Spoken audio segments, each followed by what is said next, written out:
Hello again, welcome to the studio. Today we are in the month of October, so happy Halloween. That seems crazy to me that we have to say happy Halloween, but we're here. And so today's topic is going to be a little bit about doing some Halloween decorations. Now, I'm a big fall decorator, and if I have to be completely honest, and I will be honest, I have never decorated for Halloween. So I had a lot of fun doing this because I've never done it. For the magazine, we don't go a lot into Halloween. Those of you that, watch, look at the magazine a lot, we don't go into it a lot. We don't like creepy, scary decorating. So we just don't venture that direction. But I had a lot of fun doing this today, and basically I just went on Pinterest and I pulled together some ideas that if I was going to decorate for Halloween at my house, swap out my fall and do some Halloween, this is what I would like to do. So they're just fun and they're super simple. And maybe you have done them before, and if you have, throw some ideas our direction and tell me other ways to do things because, like I said, I've never done this before, but it's so fun and it's really not that complicated and it's not that expensive, which was kind of cool. I had one tub, which isn't very much, of things that are Halloween-ish for me to pull down off the shelf here at the Sampler Studio. So I didn't have a lot to work with, but I found enough stuff to come up with and to create without having to have a lot of things that really are Halloween type. So the one thing I did order, actually two things, but the one decorating thing that I did order were these crows because I didn't have any crows. Well, I've got him wired to that so he's not moving, but I ordered a pair of crows for less than $20, which were really cool. So one I put in this little cage over here, and then I have one sitting back here on this trunk. So those were a splurge, and maybe they'll, make an appearance some other time and maybe they won't, but that's okay. So let's just take a look at the stuff behind me. Well, I'm going to just pull some of the ideas forward and tell you what I did real quick. I don't think it'll take very long. Again, I don't want to take up a lot of your time, but actually I can even start right here on the table. I'm a big advocate of switching out your pictures for each season because it's so simple to do. All I did was print off a bat and a spider. Over here I have the spider behind me, a big spider. But I just printed it off of the Graphics Fairy. Actually, there's a lot of cool stuff on the Graphics Fairy, which is a free download site, and she has all kinds of cool vintage pictures. Just print it off, cut it out, and tape it to the front of a frame. I mean, if you want to go the extra mile and take it apart and put the picture in, go for it. I'm too lazy. I don't like to do that. So at whatever holiday that I want to switch out my pictures, I don't really switch them out. I just stick a piece of paper on the front of it, and I totally cheat, and I don't think anybody was any wiser. So if you want some creepy pictures, just go to your favorite website and download some images and get them and tape them on the front because it's super easy to do. These little bats, got them locally at our favorite dollar store. A lot of this stuff you can get at dollar stores.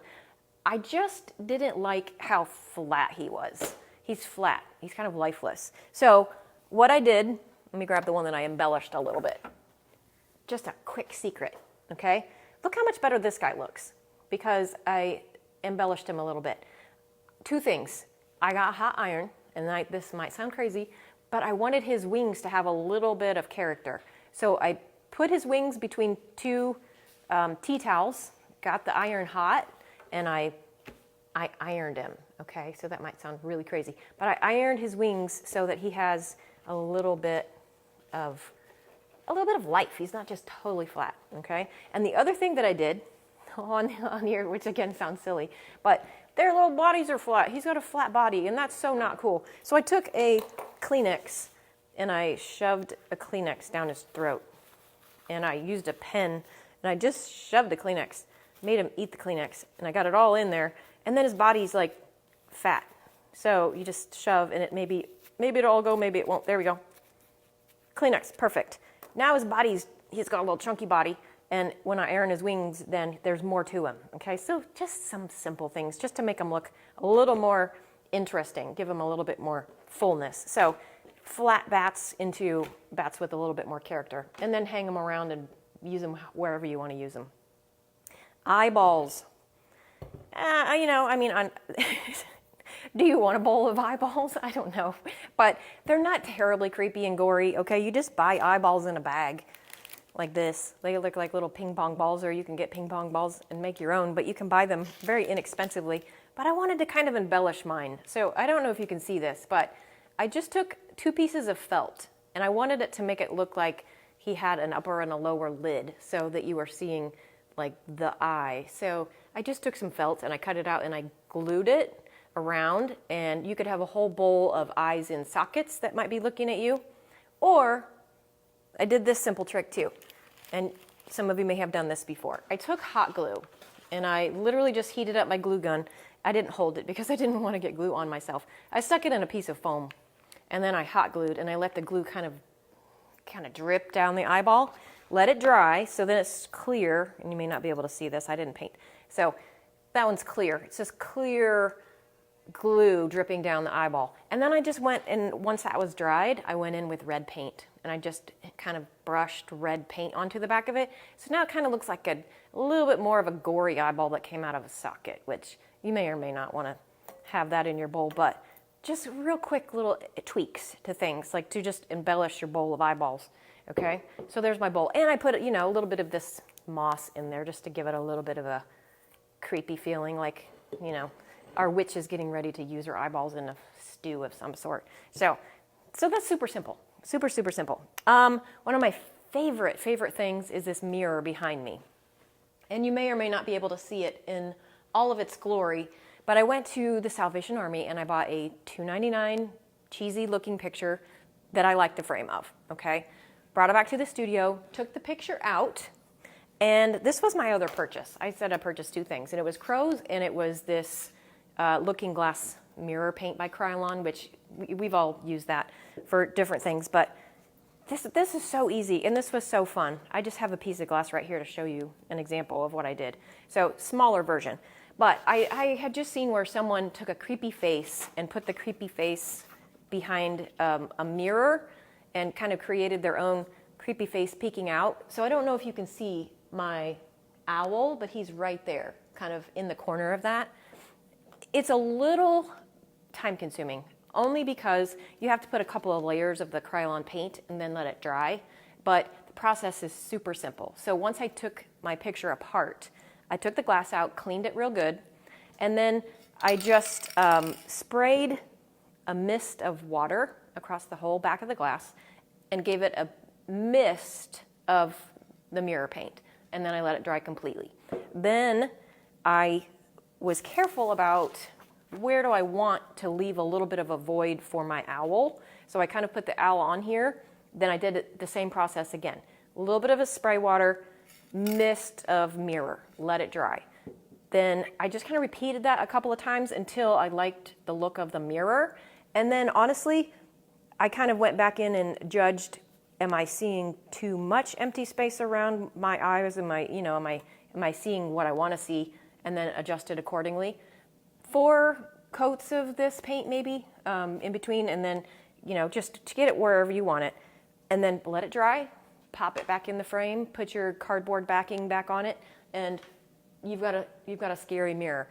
Now mine wasn't black to start with, so I did paint it, and you don't have to do that, but I did paint my mirror and then distress it a little bit. So in person it looks super cool, but you're getting a little bit of the glare. So that's super simple with this paint, and it's just got such a cool effect. I just love it. So that's that. That's the big mirror. That's kind of like the focal point of everything. Let's talk about this real quick. This super cute little idea of capturing a ghost. Okay, that's basically what I did. Now, my cloche is a little small and my stand is a little big. They're not in proportion, but the idea is so cute. Basically, any glass that you have, whether it's a bigger cloche or maybe an apothecary jar, or maybe just a couple of jars with lids that you have. I even kind of started this one by putting eyeballs on them. All I did, folks, was cut out a little bit of a face and make it look like my ghost was surprised, and then take pillow stuffing, the stuff I have on hand all the time here in the studio, and shove your pillow stuffing in there, and it literally just makes it look like you've caught a ghost and he's very surprised that he's been captured under your cloche. If you want to have a little bit of a scarier look, then just print out some eyes like this guy. He kind of looks like he's mad about being in here. So same idea, kind of print out your eyeballs and put them on a jar and shove the foam in there and it makes it look like you captured a very angry ghost, okay? So very, very simple, but what a cute idea is that somebody came up with. So I just kind of stole that little idea, made one, put him up here on a stack of old books next to the cage that I put the crow in. And this is just a bird cage that I had here in the studio that usually it's like a happy spring, you know, pretty kind of bird cage.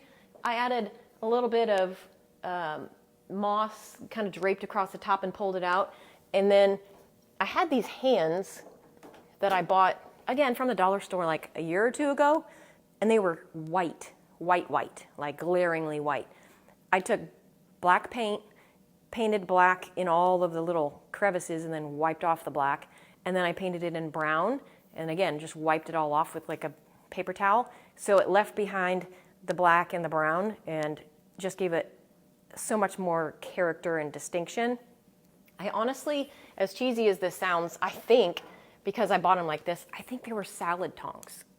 Like, I think you were like supposed to serve salad with these at a party for Halloween, which how clever is that? But obviously I'm not serving a whole lot of salad. So I just used them, put them in here and made it look like this little crow has some skeleton arms to deal with in his little cage.